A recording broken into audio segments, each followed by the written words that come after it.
तो अगर अपन कुछ शब्दों के ऊपर बात करें, जैसे कि एक वर्ड होता है ओलिगोयूरिया, एक वर्ड आता है एन्यूरिया, एक वर्ड आता है पोलीयूरिया, एक urea पाईयूरिया, haematuria, dysuria, dysuria, nocturia. याद रखिएगा, ऐसे कुछ कंडीशन देखने को मिलती है। इसके अलावा ग्लाइकोज यूरिया, प्रोटीन यूरिया, ये कुछ शब्दों का प्रयोग अपन कर लेते हैं जिनमें ये यूरिन की प्रेजेंस के आधार पे इन शब्दों को डिस्क्राइब करते हैं। ओलिगो यूरिया का मतलब लेस देन 400 ml यूरिन का पाया जाना पर डे में, पर डे मतलब 24 घंटे। एन्यूरिया का मतलब होता है urine output less than 100 ml हो जाना 24 घंटे में या पर डे में। पोलीयूरिया का मतलब होता है मोर देन 3000। मैं फिर कह रहा हूं, ध्यान से सुनिएगा, कुछ बच्चे 2000 जवाब देंगे, उनका गलत है। जो 2000 वाले हैं उसका मतलब पॉलीहाइड्रोमेनियोज होता है, आप वहां से इसको मिक्स ना करो। पोलीयूरिया 3000 से ऊपर बोला जाता है क्योंकि नॉर्मल यूरिन आउटपुट एग्जैक्ट 1500 होता है, लेकिन वो ऑन एंड एवरेज 2000 तक नॉर्मल होता है।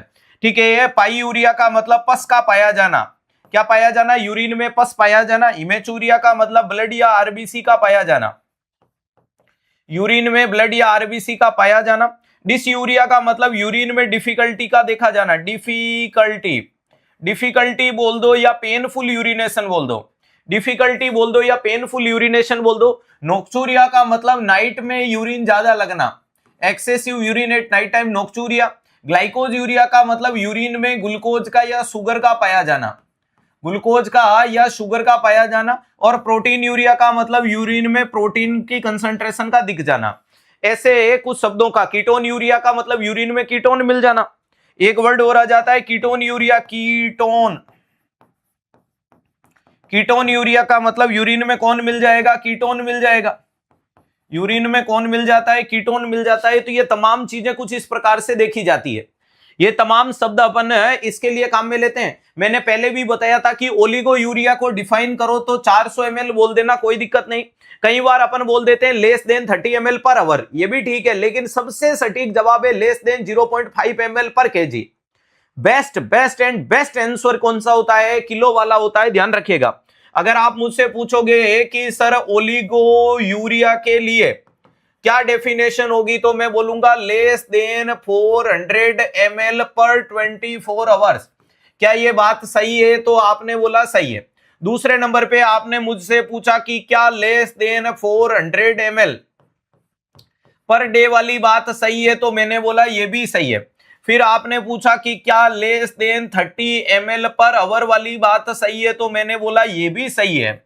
लेकिन सबसे बेस्ट कौन सी होती है? तो याद रखिएगा, जवाब आएगा लेस देन 0.5 ml पर केजी पर आवर।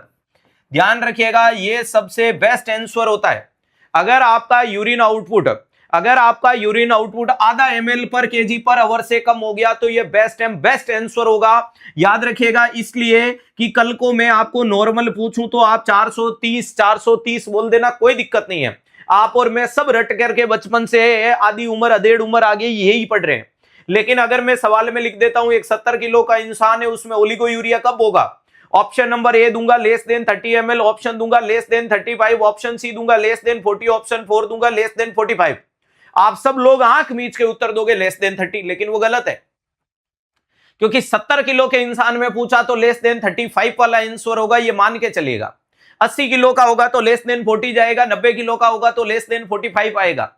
तो कृपया रट के ना चलो, बढ़िया चीजों को पढ़ो, क्योंकि जितना बढ़िया कंसेप्ट क्लियर करोगे ना उतने सिलेक्शन के आसार बढ़ जाते हैं। और सिलेक्शन के लिए ज्यादा पढ़ने की जरूरत नहीं, क्रिस्टली क्लियर और बढ़िया चीजें पढ़ने की आवश्यकता होती है कि आप चीजों को कितना ट्रांसपेरेंसी के साथ और कितना बढ़िया तरीके से चीजों को पढ़ पाते हो।